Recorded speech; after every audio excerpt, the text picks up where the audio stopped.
est-ce que l'art ne me détourne pas du réel?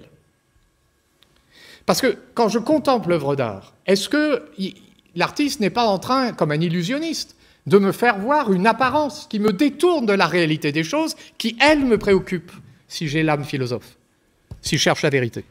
Est-ce que l'artiste ne me détourne pas de la vérité?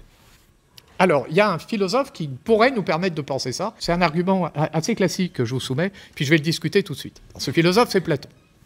On prend un exemple, comme tous les grands. Platon fait comme font tous les grands. On prend part de l'expérience, chose que chacun vit, et on regarde.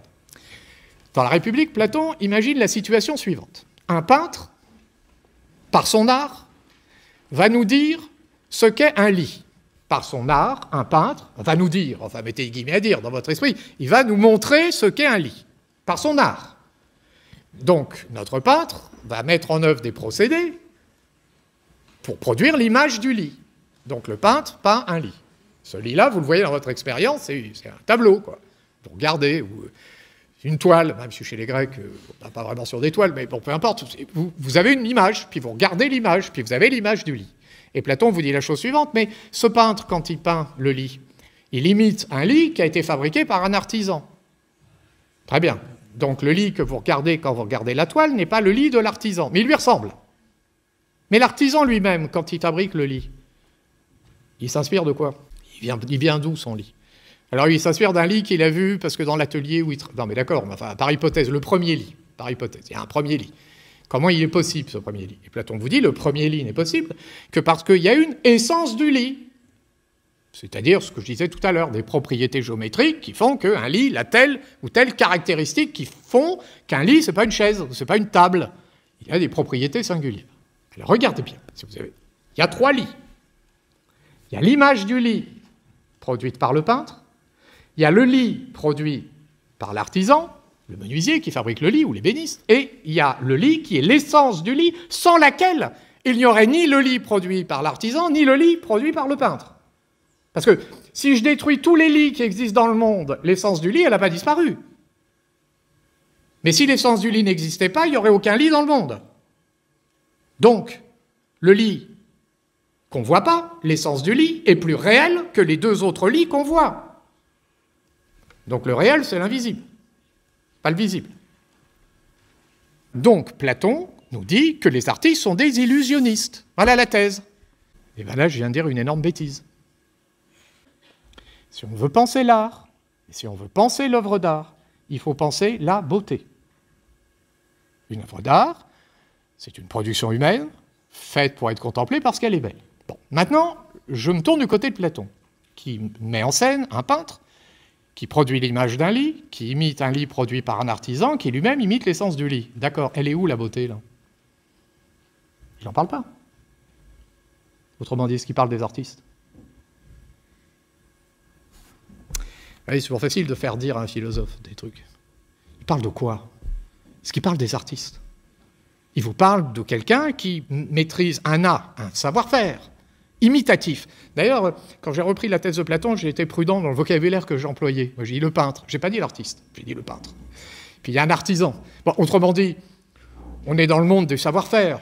Si vous voulez, le peintre dont parle Platon qui imite le lit, il maîtrise une technique du trompe-l'œil. Il nous éloigne. Vous voyez, c'est le trompe-l'œil. Enfin, en trompant l'œil, il trompe l'esprit.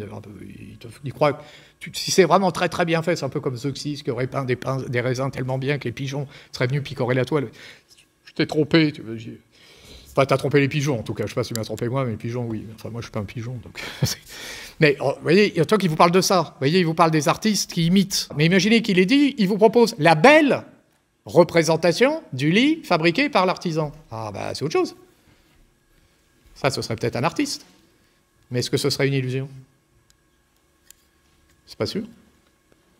Peut-être que la beauté qui s'offre à notre contemplation, c'est pas une illusion. Je vais prendre simplement un exemple pour illustrer ça.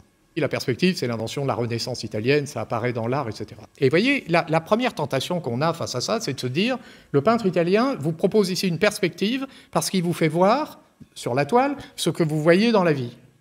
Et donc, c'est une imitation de ce que vous voyez. Et donc, évidemment, Platon condamnerait ça, puisque Platon condamne les artistes qui imitent le réel. Vous voyez, on pourrait partir d'une espèce de raisonnement comme ça. Non, non, non, non, absolument pas. La perspective, vous ne pouvez pas voir ce que vous voyez, c'est pas vrai. Le cinéma comme art populaire nous aide à penser ça. Une technique de prise de vue, alors ça réapparaît tous les 30 ans, ça meurt puis ça réapparaît régulièrement, c'est la 3D. Alors pourquoi je pense à la 3D? Parce que quelle est la différence entre le film 3D que vous avez peut-être déjà vu, vous avez certainement vu, un film 3D bien fichu, et la perspective sur une toile italienne? Alors c'est très simple, hein. La 3D au cinéma requiert des moyens techniques. Bon, il faut que la prise de vue soit faite avec alors soit 2 caméras ou une caméra, puis ensuite avec un système informatique, on donne l'impression qu'il y a eu une deuxième prise de vue. Vous diffusez les deux en même temps, puis vous avez un système d'obturation avec les 2 yeux, et vous voyez une image, une autre image, à une vitesse très rapide. Puis une rétention rétinienne qui fait que c'est comme si vous aviez un objet avec vos 2 yeux pour le voir en même temps. Et vous avez un sentiment de profondeur ou de jaillissement. Vous voyez? Donc la 3D suppose 2 yeux. Vous allez au cinéma, vous mettez les lunettes, vous fermez un œil, il n'y a plus de 3D. D'ailleurs, dans la vie, vous fermez un œil, la profondeur, vous l'avez perdue. Vous voyez, vos 2 doigts, vous les mettez face à face, vous fermez, vous ne savez plus trop s'ils sont face à face ou pas. Quelqu'un qui a perdu la vue d'un œil, il peut très bien verser, s'il se verse, vous voyez, il verse du vin dans un verre, il peut verser le vin derrière le verre, il ne s'en rendra pas compte. Donc, la 3D, c'est l'imitation de ce que vous voyez. Alors maintenant, vous êtes devant la toile du grand maître italien, avec la perspective, vous fermez un œil, change rien. La perspective, elle est toujours là. Autrement dit, il ne vous fait pas voir ce que vous voyez, ce n'est pas vrai. Il vous fait voir ce que vous ne voyez pas, c'est-à-dire la structure géométrique du réel. D'ailleurs, cette toile-là, qui peut dater du XVIe siècle, est une toile qui est produite plus d'1 siècle avant l'invention de la science moderne avec Galilée, qui dira « la nature est écrite en langage mathématique ». Eh bien, les peintres italiens, là, vous font voir avec vos yeux ce que vous ne voyez pas avec vos yeux, c'est-à-dire la structure intelligible ou géométrique du réel dont parlera la science, qui n'est pas moderne, qui, elle, n'est pas encore née. Donc, est-ce que l'artiste est un illusionniste? Pensez comme ça, c'est pas sûr. C'est pas sûr. Peut-être que la belle représentation de la chose, c'est un mode d'accès au réel.